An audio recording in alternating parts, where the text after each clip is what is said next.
The Canadian Institute of Plumbing and Heating was designed so that it could study the problems of the industry, production, distribution and installation, and set forth a policy as a guidance for the best interest of all. 75 years for an association is really something.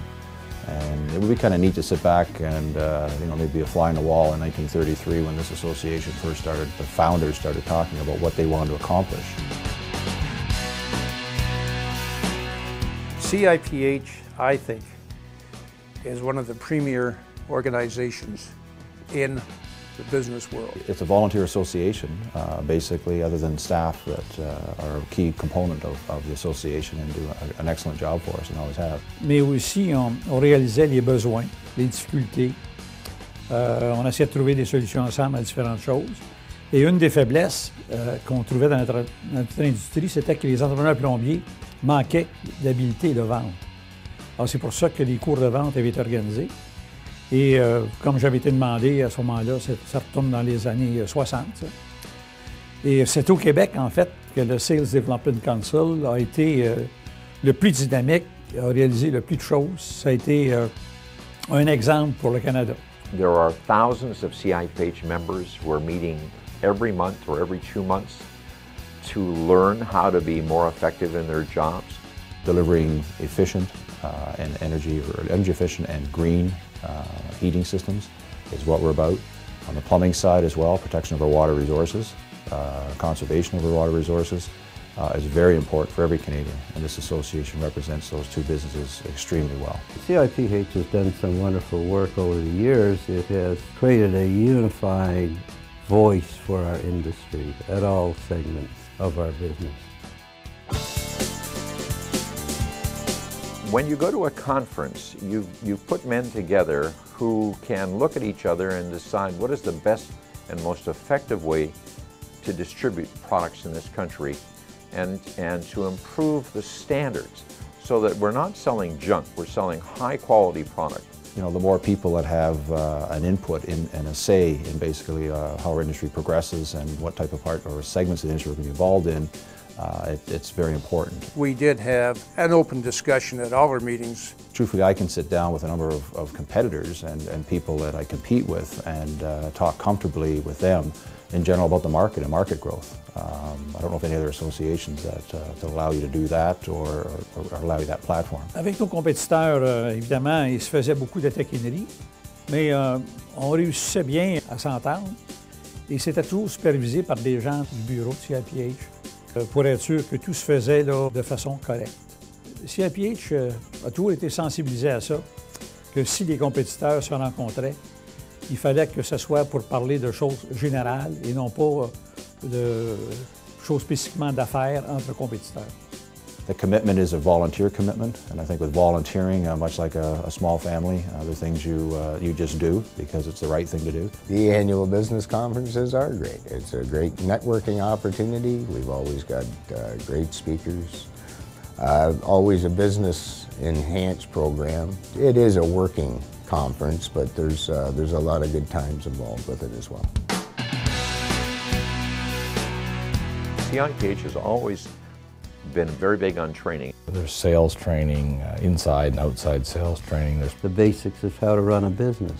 There's purchasing training. The importance of the cost of inventory and collecting your account. There's computer technology training. CIPH always looked at ways of bettering the quality of the people in the industry by training, by attracting new people, and it's always looked at how we can improve the stature of our products as well. By trade shows, by collecting statistics, by having conferences right across the country and so on. They're offered at competitive rates, and it's a way to continually improve the qualities of our staff. CIPH many years ago took that on as one of their main mandates to offer that benefit to its membership, to provide training opportunities. CIPH has always promoted Canada as one country. We have CIPH regions right across the country. We were founded in Quebec. We still are very active in Quebec. J'ai beaucoup appris par le conseil d'administration de CIPH à comprendre la mentalité anglophone, qui est certes différente de la mentalité francophone. Alors pour moi, ça m'a aidé de ce côté-là. J'ai trouvé ça intéressant. So even during the most difficult times, volunteers right across the country met to promote better plumbing for this country.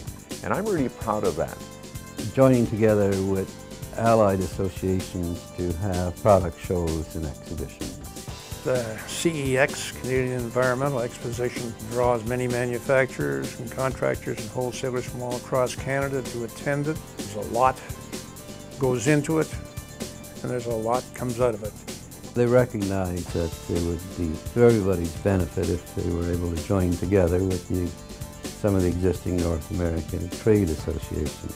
CIPH was really the lead in orchestrating that whole situation. It was just a natural for us to partner with Habitat for Humanity. We were at the time looking for a way to give back, a charity that made sense to CIPH, and Our association is involved in plumbing and heating products, and it's a natural fit for us into homes. 25, 30 years ago, I was likely the first person in the plumbing and heating industry to promote a female to the position of outside sales representative, and shortly thereafter followed it by appointing a female as an assistant branch manager. They were eminently capable, so why not?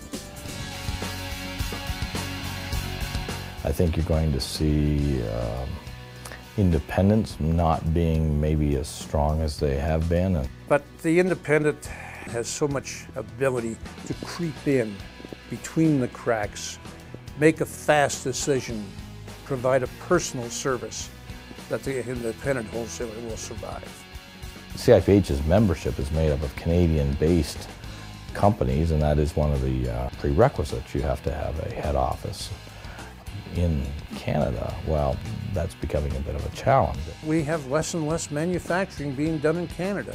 This means the CIPH may, in the future, have to amend their bylaws to incorporate more individual types of companies who add to our industry so they can become members. One of the biggest challenges I see with the industry is people. Through our co-op initiatives and through our long-range plan with industry awareness and recruitment and renewal, we hope to bring those young bodies in. There are wonderful opportunities in this industry, but they're not recognized. One of the things that CIPH has done is start to fund scholarships at technical schools to encourage young people, either gender, to get into this industry because there are wonderful opportunities. Opportunities to grow personally, whether it's in the IT segments of these big companies or whether it's in sales or administration or warehousing, or just is such a multifaceted situation. I'm most proud of the way the Institute keeps moving forward through our long-range plan. Government and industry relations, industry awareness, industry and member alignment, educating our members, educating our members' employees, get a handle on what everybody's using for technology. Recruitment and renewal is a big one. Take advantage of what CIPH has to offer you. Get on board, because CIPH has been a great opportunity to network. To make the time, because it can be very rewarding. This year we're recognizing the past and looking forward to the future. It's like a 75th wedding anniversary. You never thought you'd make it, and when you do, you look around and you celebrate the friends that are there to enjoy it with you. C'est important de célébrer notre 75e et puis d'en profiter pour examiner ce qu'il y a à faire, qu'est-ce qu'on doit faire, comment on doit le faire. We never felt that CIPH owed us anything. We owed them things for the benefits we got from belonging to the association. Over the last 75 years, there have been a lot of changes, but I believe that the framework that was set forth 75 years ago, along with the purpose of the Institute, has remained relatively the same. They had a vision to pull together an association that represented the industry in all segments, to grow for the betterment of the industry.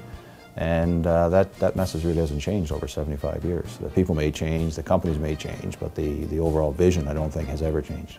That will continue for the future.